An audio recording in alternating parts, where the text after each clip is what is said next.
उत्तर प्रदेश का हर कोना जुर्म से कहीं न कहीं जुड़ा है। पूर्वी उत्तर प्रदेश से लेकर पश्चिमी तक अपराधियों का गढ़ रहा है। हालांकि बुंदेलखंड डाकुओं का गढ़ माना जाता है, वही एक नाम ऐसा भी रहा जिसने उत्तर प्रदेश के आपराधिक इतिहास में एक अलग ही नाम कमाया। हम बात कर रहे हैं श्री प्रकाश शुक्ला की। उस मुकाम तक दूसरा कोई आज तक नहीं पहुंच पाया। महज 25 साल की उम्र में पुलिस एनकाउंटर में मारे गए इस अपराधी के खूंखार किस्से तो उत्तर प्रदेश में आज भी सुनाए जाते हैं। श्री प्रकाश शुक्ला के पिता गोरखपुर के मामखौर गांव में मास्टर थे। शुक्ला सेहत से अच्छा था और पहलवानी का शौक रखता था। अखाड़ों में वो अपना दमखम दिखाता रहता था। मगर एक दिन जब उसने सड़क पर अपनी ताकत इस्तेमाल की तो नतीजा एक शख्स की मौत के रूप में सामने आया। मास्टर के बेटे से लेकर सुपारी किलर तक का सफर। दरअसल 1993 की बात है। कहते हैं कि शुक्ला की बहन को एक राकेश तिवारी नाम के लफंगे ने छेड़ दिया था। 20 साल के श्री प्रकाश को इस बात पर इतना गुस्सा आया कि उसने तिवारी को सड़क पर गिरा कर मारा, इतना कि उसकी मौत हो गई। इस कांड के बाद शुक्ला देश से भागकर बैंकॉक पहुंच गया। श्री प्रकाश भारत वापस लौटा, मगर अब वो किसी मास्टर का बेटा नहीं बल्कि एक उभरता अपराधी था। उस वक्त उत्तर प्रदेश के अपराध जगत में दो नाम सबसे ज्यादा चर्चा में रहते थे, हरिशंकर तिवारी और वीरेंद्र प्रताप शाही। ये दोनों ही नहीं जानते थे कि शुक्ला जुर्म की दुनिया में इन सबको पीछे छोड़कर आगे निकल जाएगा। शुक्ला ने एक के बाद एक हत्याएं करना शुरू कर दी। साल 1997 में उसने वीरेंद्र शाही को गोलियों से भून डाला। दिन दहाड़े हुए इस हत्या ने पूरे प्रदेश में शुक्ला के नाम से दहशत फैला दी। फिर अपहरण और फिरौती का दौर शुरू हुआ। 1 अगस्त 1997 को उत्तर प्रदेश विधानसभा का सत्र चल रहा था। पास में दिलीप होटल था जहां उसने 3 लोगों को गोलियों से उड़ा दिया। कहते हैं कि शुक्ला ने वहां AK-47 की गोलियों से 100 से ज्यादा फायर किए। इसकी आवाज विधानसभा तक पहुंची थी। इसके बाद उसने बिहार सरकार में बाहुबली मंत्री ब्रिज बिहारी प्रसाद का खुलेआम कत्ल कर दिया।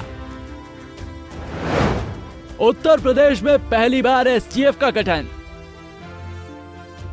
श्री प्रकाश शुक्ला का उस वक्त ऐसा खौफ हो गया था कि रेलवे ठेकों का टेंडर कोई दूसरा लेने की सोच भी नहीं सकता था। मगर शुक्ला को अभी और बड़ा नाम कमाना था। शायद यही वजह थी कि उसने तत्कालीन यूपी CM कल्याण सिंह की सुपारी उठा ली। कीमत थी 5 करोड़ रुपए। ये बात जैसे ही पुलिस तक पहुंची तो हड़कंप मच गया। सब जानते थे कि शुक्ला का गैंग इतना काबिल है कि मुख्यमंत्री की सुरक्षा में भी सेंध लगा सकता है। ऐसे में उसे पकड़ना अब जरूरी हो गया है।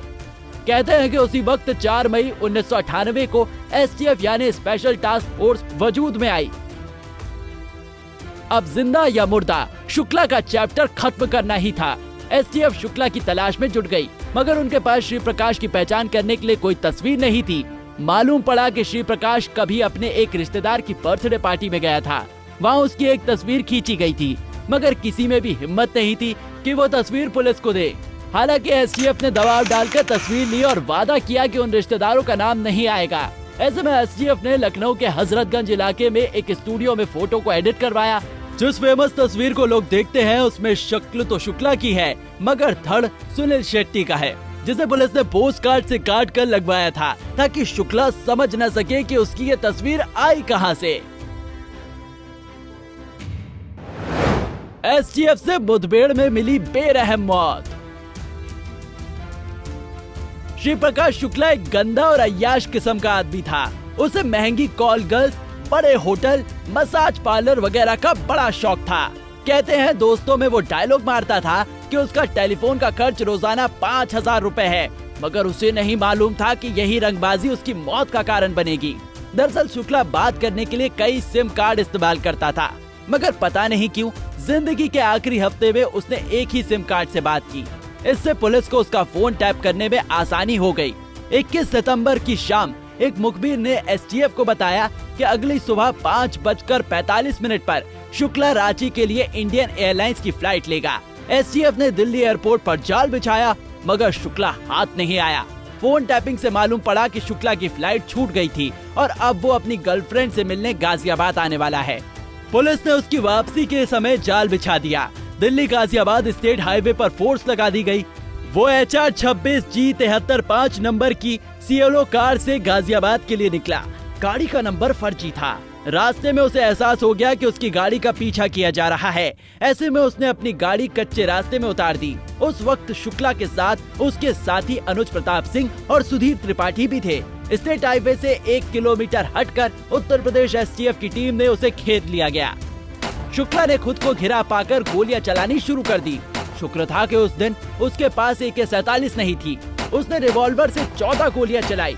जवाबी फायरिंग में एसटीएफ की टीम ने श्री प्रकाश शुक्ला और उसके साथियों को ढेर कर दिया।